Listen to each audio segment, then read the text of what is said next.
This is the Lone Crater YouTube. We hope this video helps. You start by powering the speaker off and removing external cables so you avoid shorts. Use a #00 Phillips and a plastic pry tool to open seams. Pry gently to find hidden clips. Once done, keep screws organized in a labeled container so reassembly is straightforward. You're learning the how and why. Careful disassembly prevents broken contacts and preserves waterproof seals. Make sure to note battery connector orientation before disconnecting it to avoid polarity mistakes later. You now remove the PCB to access the charging jack and charger pin.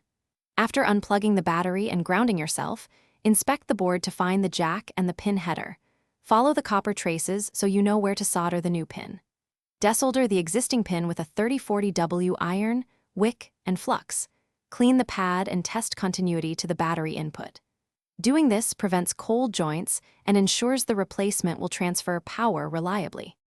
You install the replacement charging pin by aligning it to the pad and soldering with flux to ensure a solid joint. Pay attention to polarity and mechanical strain relief. Once soldered, test the circuit with a multimeter for proper voltage and then connect the charger at low current to confirm charging behavior. If everything is good, reassemble and reseal rubber gaskets, torque screws evenly, and test full charging. If charging fails, check cold joints, bent pins. Thanks for watching.